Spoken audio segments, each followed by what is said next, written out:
Petit tutoriel Texas Instruments. Dans cette vidéo, tu vas apprendre à compléter un tableau de valeurs en t'aidant de la calculatrice.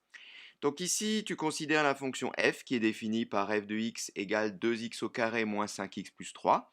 Et donc, tu voudrais compléter le tableau de valeurs suivant qui, on le voit, commence par la valeur 1 et avance donc avec un pas de 1 dixième. Alors la première des choses à faire, c'est bien évidemment de saisir l'expression de la fonction dans la calculatrice. Et pour cela, ça se fait comme pour la représentation graphique. La touche en haut à gauche de ton clavier, f de x, et là tu saisis donc la valeur, enfin l'expression de ta fonction, qui est donc 2.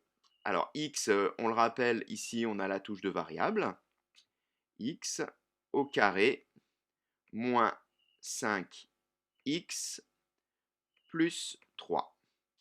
Voilà, donc l'expression est saisie, bien maintenant on va pouvoir afficher le tableau de valeurs. Alors celui-ci se trouve cette fois-ci en haut à droite de ta calculatrice, mais c'est une touche seconde, donc il faut d'abord faire seconde, graphe, donc qui va t'ouvrir la table. Alors bien on le voit ici, donc la table est donnée par défaut avec une première valeur égale à 0 et un pas de 1. C'est pas exactement ce qu'on souhaite, donc on va modifier les paramètres de la table. Et ceci, ça se passe donc dans DevTable, ici, sur une calculatrice plus ancienne, table 7. Enfin, en tout cas, la touche est au même endroit, en haut, en deuxième position. Tu fais seconde et la touche DevTable. Et donc là, tu as un menu qui s'ouvre qui va te permettre donc de modifier les paramètres de ta table.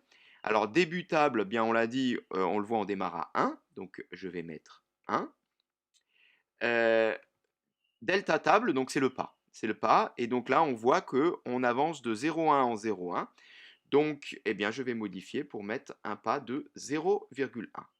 Alors pour les autres paramètres, je te conseille de les laisser. Ce qui peut être intéressant ici, c'est de le faire de façon indépendante du pas à la demande, hein, donc pour cette fonctionnalité. Et ça te permet de toi-même saisir les valeurs de la fonction dont tu souhaites calculer l'image. Ça peut être pratique, ça peut faire gagner du temps.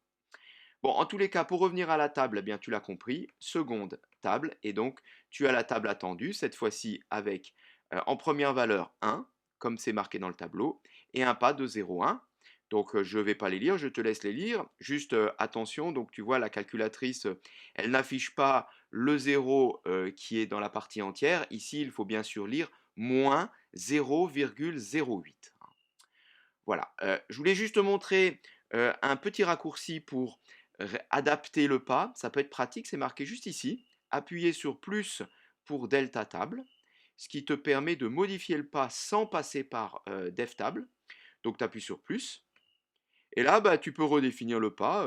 Par exemple, si on souhaite avoir un pas encore plus précis, donc au centième, on le modifie directement. 0,01, entrée. Et voilà, on a un pas, donc cette fois-ci, de 1 centième, ce qui permet encore d'affiner notre recherche. Je voulais dire qu'on peut également récupérer les valeurs qui sont avant et après, hein. Par exemple, je peux remonter ici, et donc j'arrive à récupérer donc, des valeurs un peu inférieures à 1. On peut continuer comme ça, hein, il n'y a pas de limite, hein, et pareil dans l'autre sens. Voilà, cette séquence est terminée.